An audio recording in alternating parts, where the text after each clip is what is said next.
നൽകണേ അല്ലാ, നീ മർഹമത്ത് നൽകണേ അല്ലാ, ഖബർ വിശാലമാക്കണേ അല്ലാ, സ്വർഗീയ ഖബറാക്കണേ അല്ലാ, അവരെയും ഞങ്ങളെയും സുഖലോക സ്വർഗത്തിൽ ഒരുമിച്ച് കൂട്ടണേ അല്ലാ.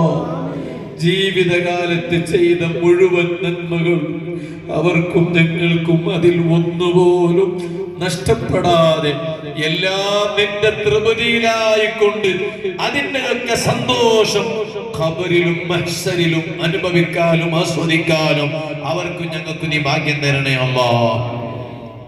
ആ കുടുംബത്തിന് നീ ക്ഷമ നൽകണേ അല്ലാ, ഭാര്യ മക്കൾക്ക് ക്ഷമ നൽകണേ അല്ലാ.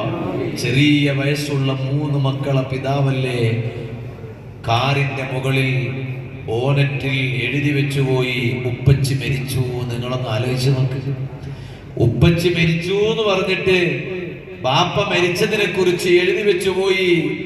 മഹാനവരുകൾ യാത്ര ചെയ്തിരുന്ന വാഹനം ഇന്നും വീട് മുറ്റത്ത് ഷെഡിൽ ബാക്കിയാണ്. മഹാനവരുകൾ പോയി ഖബറിൽ കിടന്നു. നീ ദറജ വർദ്ധിപ്പിക്കണേ അല്ലാ. ചെറുപ്പക്കാരാ, ഇതൊക്കെ ഒരു സീരിയൽ അല്ലല്ലോ പറയുന്നത്, ഇത് കഥയല്ലല്ലോ, ഇത് സിനിമയിലെ രംഗമല്ലല്ലോ, യൂട്യൂബിൽ വന്നതല്ലല്ലോ, ചാനലിൽ വന്നതല്ലല്ലോ. നമ്മുടെ കണ്ണുകൊണ്ട് നേരിട്ട് കണ്ടതും നമ്മുടെ കാതുകൊണ്ട് കേട്ടതും അനുഭവം കൊണ്ട് അനുഭവിച്ചതുമല്ലേ ഇതിനേക്കാളും വലിയ അനുഭവം. എന്റെ കരളിന്റെ കഷ്ണങ്ങളായ യുവാക്കളെ, നമുക്കിനി എന്താണ് കേൾക്കാനുള്ളത്, പറയാനുള്ളത്, അനുഭവിക്കാനുള്ളത്, മനസ്സിലാക്കാനുള്ളത്, ഉൾക്കൊള്ളാനുള്ളത്? പോയില്ലേ? ഇനി നാളത്തെ സ്റ്റേജിന് ഞാൻ ഇവിടെ വന്നപ്പോ ചോദിച്ചതാ, നാളെ ആരാണ് ഇവിടെ പ്രസംഗിക്കാൻ വരുന്നത്?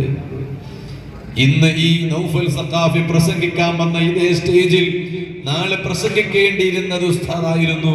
കാണുന്നില്ല, നോട്ടീസിൽ പേര് ഇപ്പോഴുമുണ്ട്, നോട്ടീസിലെ പേര് മാറിയിട്ടില്ല, പുതിയ നോട്ടീസ് ഇറക്കിയിട്ടില്ല. പക്ഷേ നാളെ പ്രസംഗിക്കാൻ വരുന്ന ഉസ്താദ് വേറെ ഉസ്താദാണ്. നമ്മളൊന്ന് ആലോചിച്ച് നോക്കി ചെറുപ്പക്കാരാ. അന്ന് രാത്രി തമിഴ്നാട്ടിലെ ദേവർഷോലയിൽ വഅദ് പറഞ്ഞു മസ്ഊദ് സഖാഫി ഉസ്താദ്. ഞാൻ സത്യം പറഞ്ഞാൽ ആ യൂട്യൂബ് തുറന്നു നോക്കി, വല്ല ക്ഷീണവും ആ പ്രസംഗത്തിൽ കാണിക്കുന്നുണ്ടോ എന്ന് നോക്കാനാ ഞാൻ തുറന്നു നോക്കിയത്. നോക്കും ഒരു ക്ഷീണവും ഇല്ല, ഒരു ക്ഷീണവും ഇല്ല. സാധാരണഗതിയിൽ എന്നും വഅദ് പറയുന്ന അതേ വഅദ്, എന്നും പറയുന്ന ഇൽമുകൾ, എന്നും പറയുന്ന കാര്യങ്ങൾ, എന്നും പറയുന്ന തമാശകൾ അതേ ആവേശത്തോടെ പ്രസംഗിച്ചു, വിഷയം അവതരിപ്പിച്ചു. നേരെ നാട്ടിൽ വന്നു. അന്നാണ് മരിക്കേണ്ടത്. നിങ്ങളൊന്ന് ആലോചിച്ച് നോക്ക്, 1 മണിക്കൂർ പോലും ഹോസ്പിറ്റലിൽ കിടന്നിട്ടില്ല യുവാക്കളെ, 1 ദിവസം പോലും ഹോസ്പിറ്റലിൽ കിടന്നിട്ടില്ല, ICUവിൽ കൊണ്ടുപോയി കിടത്തിയിട്ടില്ല, വെന്റിലേറ്ററിൽ കിടത്തിയിട്ടില്ല. മരിച്ച അന്ന് രാത്രിയും കാസർഗോഡ് ജില്ലയിൽ ഒരു സ്ഥലത്ത് വാത് പറയാനുണ്ട്. മരിച്ച നേരെ പിറ്റേന്ന് ഞങ്ങളെ കർണാടകയിലെ ഉപ്പിനങ്ങാടിക്കടുത്ത് തുർക്കളിക്കയിൽ വാത് പറയാനുണ്ട്. നാളെ ഇവിടെയും വരാനുണ്ട്. അല്ലാഹുവേ, നീ ഖബർ വിശാലമാക്കണേ അല്ലാ. ചെറുപ്പക്കാരാ, ഇത് മസൂദ് സഖാഫിക്ക് ഉസ്താദിന് മാത്രമാണ് ഇങ്ങനെ ഒരു മരണമെന്ന് തെറ്റിദ്ധരിച്ചവരാരെങ്കിലും കൂട്ടത്തിലുണ്ടോ? നാളെ എന്റെ മരണം എങ്ങനെയാണെന്ന് എങ്ങനെയാ പറയാൻ കഴിയ?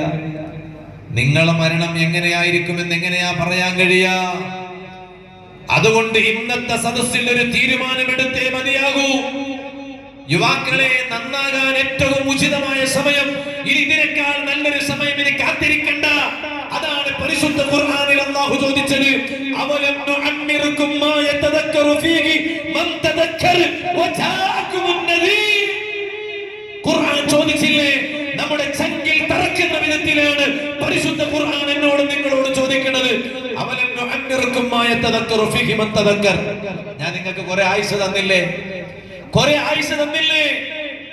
വജാഅകുമുൻ നദീർ, കുറെ മുന്നറിയിപ്പുകൾ നിങ്ങളിലേക്ക് വന്നില്ലേ, കുറെ കോശനകൾ വന്നില്ലേ, കുറെ താക്കീതുകൾ വന്നില്ലേ. ഏതൊക്കെയാണ് താക്കീതുകള്? തലമുടി നരച്ചു പോയില്ലേ, താടിരോമങ്ങൾ നരച്ചു പോയില്ലേ, ചെറിയ ചെറിയ ക്ഷീണങ്ങൾ വരാൻ തുടങ്ങിയില്ലേ, ചെറിയ ചെറിയ ഇനി അസുഖങ്ങൾ വരാൻ തുടങ്ങിയില്ലേ? ഷുഗർ വന്നില്ലേ? നേരത്തെ ഷുഗർ ഇല്ലാണ്ടിരുന്നു, ഇപ്പൊ ഷുഗർ വന്നില്ലേ? നേരത്തെ പ്രഷർ ഇല്ലാണ്ടിരുന്നു, ഇപ്പൊ പ്രഷർ വന്നില്ലേ? ഡയാബറ്റീസ് വന്നില്ലേ? പ്രമേഹ രോഗം വന്നില്ലേ? നേരത്തെ തലമുടി കറുത്തതാടിരുന്നു, ഇപ്പൊ തലമുടി നരച്ചു പോടില്ലേ? താടിരോമങ്ങൾ നരച്ചു പോടില്ലേ? മസ്ഊദ് തഖാഫി ഉസ്താദിന്റെ മരണം പോലത്തെ മരണം നമ്മുടെ കൺമുന്നിൽ കണ്ടില്ലേ? ഇനി എന്താണ് എനിക്കും നിങ്ങൾക്കും വരാനുള്ളത്? ഇനി എന്താണ് അനുഭവിക്കാനുള്ളത്? അതുകൊണ്ടാണ് ഖുർആനിൽ അല്ലാഹ് എന്നോടും നിങ്ങളോടും ചോദിക്കുന്നത്, അലം യഅനി ലില്ലദീന ആമനൂ അൻ തഖ്ശഅ ഖുലൂബുകും ലിദിക്രില്ലാഹ്. അലം യഅനി ലില്ലദീന ആമനൂ, ഈമാനുള്ള ജനങ്ങൾക്ക് സമയമായില്ലയോ? അവർ എന്തിനെയാണ് ഇനിയും കാത്തിരിക്കുന്നത്? ഇനി എന്ത് വരാനാണ് കാത്തിരിക്കുന്നത്? ഈമാനുള്ള ജനങ്ങൾക്ക് സമയമാണില്ലയോ? എന്തിനാണ് സമയമായില്ലേ എന്ന് ഖുർആനിൽ അല്ലാഹു ചോദിക്കുന്നത്. അന്തഖ്ശഅ ഖുലൂബുഹും ലിദിക്രില്ലാഹ്. അല്ലാഹുവിനെ ഓർത്തുകൊണ്ട് കരയാൻ സമയമാണില്ലയോ? അല്ലാഹുവിനെ ഓർത്തുകൊണ്ട് ഹൃദയത്തിൽ ഒരു മാറ്റം വരുത്താൻ, മാനസികമായി ഒന്ന് മാറാൻ സമയമാണില്ലയോ? ചങ്കിൽ തറക്കുന്ന ചോദ്യമല്ലേ പ്രിയപ്പെട്ട ശബ്ദം ശ്രവിക്കുന്ന ഈമാനുള്ള യുവാക്കള്, മരക്കപ്പുറത്തിരുന്ന് ബാധ കേൾക്കുന്ന ഈമാനുള്ള സഹോദരിമാര്, എന്നോടും നിങ്ങളോടും അല്ലാഹു തആല ചോദിക്കണത്, അതിനെ നന്നാകാൻ ഏറ്റവും പ്രാപ്തമായ നേരത്താണ്, ഏറ്റവും ഉചിതമായ സമയമാണ് ഞാനും നിങ്ങൾ ഈ മജ്‌ലിസിൽ ഒരുമിച്ച് കൂടിയിട്ടുള്ളത്. ഇതാ വിശുദ്ധ റമളാൻ വെളിപ്പാടകലയാ. ഇതാ കാന അവ്വലു ലൈലത്തി മിൻ റമളാൻ. ചെറുപ്പക്കാരാ, കാത് തന്നിട്ട് വേല കേൾക്കണ്ടോ? ചെവിട് തന്നിട്ട് വേല കേട്ടതുകൊണ്ട് കാര്യമില്ല, മനസ്സ് തന്നിട്ട് വേല കേട്ടോ. ഹബീബായ നബി സല്ലല്ലാഹു അലൈഹി വസല്ലം തങ്ങൾ പറയാണ്, ഇദാ കാന അവ്വലു ലൈലത്തി മിൻ റമളാൻ. റമളാനിലെ ആദ്യത്തെ രാവായാൽ, റമളാനിലെ ആദ്യത്തെ രാവായാൽ നാദാ മുനാദിൻ, ഒരു മലക്കിങ്ങനെ വിളിച്ചു പറയുകയാണ്, റമളാനിലെ ആദ്യത്തെ രാവായാൽ, യാ ബാഗിയൽ ഖൈരി അഖ്ബിൽ വയാ ബാഗിയൽ ശർരി അഖ്സിർ. ഓ നല്ലത് തേടി വരുന്ന മനുഷ്യ, വേഗം വായോ, വേഗം വന്നോ. നല്ലത് തേടിയിട്ട് വരുന്ന മനുഷ്യ, ഇതിനേക്കാളും നല്ലത് ചെയ്യാൻ ഇനി വേറെ ഒരു സമയമില്ല. അതുകൊണ്ട് വേഗം വന്നോ, നന്നാകാൻ അവസരം ഉപയോഗപ്പെടുത്തിക്കോ. എന്നിട്ട് ആ മലക്ക് വിളിച്ചിട്ട് പറയാണ്, ഓ തെറ്റുകളുടെ പിന്നാലെ പോകുന്ന മനുഷ്യ, ആ തെറ്റുകൾ കഴിവിന്റെ പരമാവധി നിർത്തൽ ചെയ്തോ. എന്തിനാണ് റമളാനിന്റെ ആദ്യത്തെ രാവിലെ മലക്കുകൾ ഇങ്ങനെ വിളിച്ചിട്ട് എന്നെയും നിങ്ങളെയും ഉണർത്തുന്നത് എന്തിനാണ്? പറയട്ടെ മുസ്ലിമേ, നന്നാകാൻ ഇതിനേക്കാൾ ഉചിതമായ വേറെയൊരു നേരമോ വേറെയൊരു സമയമോ ഒരു മുസ്ലിമായ ആണിനോ ഒരു മുസ്ലിമത്തായ പെണ്ണിനോ വേറെയുണ്ടെന്ന് സ്വപ്നം കാണേണ്ടതില്ല. ഇനി എപ്പോ നന്നാണ്? ഇനി എപ്പോ നന്നാണ്? നിസ്കരിക്കാത്തവൻ നിസ്കാരം തുടങ്ങുന്നപ്പോ അല്ലേ? ലഹരി ഉപയോഗിക്കുന്നത്, ലഹരി നിർത്തുന്നത് എപ്പോ? ആഘോഷങ്ങളൊക്കെ ആഭാസങ്ങളാക്കി മാറ്റിയെടുക്കണതൊക്കെ നിർത്തുന്നത് എപ്പോ? എപ്പോഴാണ് ഇതൊക്കെ നിർത്തുന്നത്? ഇനി എപ്പോഴാണ് അല്ലേ മരിക്കണത്? അള്ളാഹു ഞങ്ങൾക്കൊക്കെ മരണത്തിന് മുമ്പ് കുറെ സൂചനകൾ തന്നിട്ട് മരിക്കാൻ അള്ളാഹു ഭാഗ്യം തരട്ടെ. ഫുജ്അത്തുൽ മൗത്ത് എപ്പോഴും ദുആ ചെയ്തോ, സ്വാലിഹീങ്ങൾക്ക് അത് നല്ലതാണ്. മഹാന്മാർ പറഞ്ഞു പെട്ടെന്ന് മരിക്കാന്ന് പറഞ്ഞാല് സ്വാലിഹീങ്ങൾക്ക് അത് നല്ലതാണ്. എന്താ കാരണം? അവർ ഏത് സമയത്തും അതിൽ ഒരുങ്ങിയിട്ടുണ്ടാകും. അതുകൊണ്ടാണ് മഹാന്മാരായ മുഫസ്സിരീങ്ങൾ പറഞ്ഞു സ്വാലിഹീങ്ങൾക്ക് ഫുജ്അത്തുൽ മൗത്ത് നല്ലതാണ്. പക്ഷേ ഞങ്ങൾക്കൊക്കെ പെട്ടെന്നുള്ള മരണം വലിയ അപകടമാണ്. എന്താ കാരണം? ഞങ്ങൾ ആരും ഒരുങ്ങിയിട്ടുണ്ടാകൂല. അല്ലാഹ് ഞങ്ങൾക്ക് ഒരുങ്ങാനുള്ള അവസരം തരണേ അല്ലാഹ്. ഒരുങ്ങിയിട്ട് പിന്നെ മരിക്കാൻ അല്ലാഹു ഭാഗ്യം തരണേ അല്ലാഹ്. ഇത് ഞങ്ങളുടെയൊക്കെ അവസാനത്തെ മജ്ലിസ് ആക്കല്ലേ അല്ലാഹ്, അവസാനത്തെ വഅദാക്കല്ലേ അല്ലാഹ്, അവസാനത്തെ സദസ്സാക്കല്ലേ അല്ലാഹ്. ഇനിയും ഒരുപാട് സദസ്സുകളിൽ സംബന്ധിക്കാൻ നീ ഞങ്ങൾക്ക് ഭാഗ്യം തരണേ അല്ലാഹ്. ആരോടും ദേഷ്യം വെക്കണ്ട. ഇപ്പോഴുണ്ട് ചൊടിച്ചിട്ടിരിക്കുന്നത് വീട്ടുകാരും കുടുംബക്കാരും നാട്ടുകാരും മിണ്ടണില്ല. എന്തൊരു റമദാനിലെ തറാവീക്ക് വരുന്നേ ഹദ്ദാദിന് തന്നെ വരും, ഹദ്ദാദിന് തന്നെ പള്ളിക്കെത്തും. എന്താ കാരണം? ഹദ്ദാദ് ഓതണോ അതിനെന്നെ എത്തും, പള്ളിക്കെത്തും. ഓ ഉമ്മമാരൊക്കെ പെണ്ണുങ്ങന്മാരൊക്കെ റമദാനിലെ ഖുർആൻ ഖത്തം ഓതി തീർക്കണേ ആവേശം എന്താണ്? എന്നിട്ട് വിളിച്ചിട്ട് പെങ്ങളോട് ചോദിക്കും, അനുജത്തിയോട് ജേട്ടത്തി ചോദിക്കും, നിന്റെ എത്ര ഖത്തായിന്? ഖത്താന്നല്ല പറയാ, ഹത്താന്ന് പറയാ. അങ്ങനെ എല്ലാം മാറ്റി എല്ലാം ബെടക്കാക്കിട്ടിട്ട് നാളൊരു കുട്ടിയെ വിളിക്കണത് കേട്ട് കത്തുമ്മ കത്തുമ്മ എന്ന് വിളിക്കണത് കേട്ട്, എന്താ കത്തുമ്മ പാവം. അള്ളാഹു ആ കുടുംബത്തിന് ബർക്കത്ത് ചെയ്യട്ടെ, അള്ളാഹു ആ കുടുംബത്തിന് സന്തോഷം നൽകട്ടെ.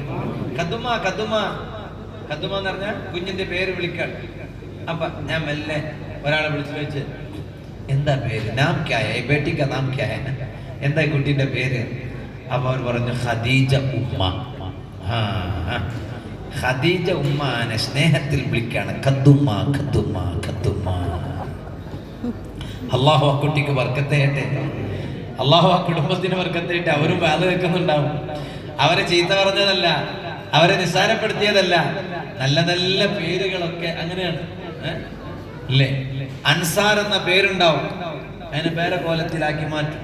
അങ്ങനെ മൊബൈലിലൊക്കെ ഓരോന്നിന്റെ നമ്പർ ഒന്ന് ആഡ് ചെയ്ത് വെച്ചത് നോക്കൂ ജനങ്ങളെ, ചെറുപ്പക്കാരെ. ഞാൻ വെറുതെ പറയല്ല, മൊബൈലിലെ ഓരോ നമ്പർ ആഡ് ചെയ്ത് വെക്കുമ്പോ ഒറിജിനൽ പേരല്ല, വിളിപ്പേരാണ്. ഞാനത് വേണ്ടാന്നൊന്നും പറയല്ല, എന്നാലും ഈ പേരുകൾ അതുകൊണ്ടാണ് ഖത്മിനെ ഹത്മുനാക്കി, ഇശാഇനെ യസൗനാക്കി. ചില സ്ഥലത്ത് യസൗ നിസ്കരിക്കുക പള്ളിക്ക് പോയിട്ട് പണ്ട യസൗ ഏതങ്ങനത്തെ ഒരു നിസ്കാരം, അത് ഇശാ നിസ്കാരത്തെ കുറിച്ച് പറയാണ്, യസൗ നിസ്കാരം. ഇരിക്കട്ടെ, ഞാനിപ്പോ അതിലേക്ക് കിടക്കണില്ല. അത് പേരുകളെ മാറ്റണതിന്റെ ഒരു ഇതാണ്. എല്ലാത്തിനും ഉഷാറാണ്, ഇപ്പോഴും മിണ്ടാട്ടാണ്. കുടുംബത്തിൽപ്പെട്ട പലരോടും മിണ്ടണില്ല. ഓനൊക്കെ നോമ്പ് റമദാൻ 1 മാസമല്ല, മൊത്തം വർഷം, അതായത് 12 മാസവും ഓൻക്ക് റമദാന് കിട്ടിയിട്ട് കാര്യമില്ല. റമദാന് 1 മാസമല്ല, 12 മാസവും ഓൻക്ക് റമദാന് കിട്ടിയെന്ന് കരുതാ. ഓൻക്ക് അല്ലാഹു തആല മൊത്തം റമദാൻ ഉണ്ടാക്കി കൊടുത്തു, എന്നിട്ടും കാര്യമില്ല. എന്താ കാരണം? മിണ്ടണില്ല. കുടുംബത്തോട് പിണങ്ങി നിൽക്കുന്നവൻ, അയൽ വീട്ടുകാരോട് പിണങ്ങി നിൽക്കുന്നവൻ, നാട്ടുകാരോട് പിണങ്ങി നിൽക്കുന്നവൻ, അത് എന്തിന്റെ പേരിലാകട്ടെ, എന്തിന്റെ പേരിലായാലും പറ്റിക്കണവൻ പറ്റിച്ചിരിക്ക. പൈസ പറ്റിച്ചിട്ടുണ്ട്, ആരോടോ പൈസ വാങ്ങിയിട്ട് ആ പൈസ മുക്കിക്കളഞ്ഞു. എന്നിട്ടിപ്പോ പള്ളിയിൽ വന്നിട്ട് തറാവി നിസ്കരിച്ചിട്ട് ദ്വാരക്ക, ഉസ്താദ് പള്ളിയിൽ നിന്ന് ദ്വാരക്കാണ്. അല്ലാഹുമ്മ ഇന്ന ലക ഫീ കുല്ലി ലൈലത്തിൻ മിൻ ലയാലി ശഹരി റമളാന ഉതഖാഅ വതുലഖാഅ വഖുലസാഅ വഉമനാഅ മിനൻ നാർ. അല്ലാഹുവേ, റമളാനിന്റെ എല്ലാ രാത്രിയിലും നീ എത്രയോ ആളുകളെ നരകത്തിൽ നിന്ന് മോചിപ്പിക്കുകയാണല്ലോ. അതുകൊണ്ട് തഖാഅ വതുലഖാഅ വഖുലസാഅ വഉമനാഅ മിനൻ നാർ ഇജ്അൽനാ മിൻ തഖാഇക വതുലഖാഇക വഖുലസാഇക വഉമനാഇക മിനൻ നാർ. ആ നരകത്തിൽ നിന്നുള്ള മോചിതരിൽ എന്നെ നീ പെടുത്തണേ അല്ലാഹ് എന്ന് പള്ളിയിലെ ഉസ്താദ് റമദാനിലെന്ന് ദുആ ചെയ്യുമ്പോ ആ ഇമാമായ ഉസ്താദിന്റെ ബേക്ക് നിരുന്നിട്ട് കണ്ണുനീരിറ്റിച്ച് ആമീൻ പറയുന്ന മുസ്ലിമേ, ആ കണ്ണുനീര് ഇറ്റുന്നതിന് മുമ്പ് നീ ചെയ്യേണ്ട ഒരു സംഗതി ചെയ്യാൻ മറന്നു പോകരുത്.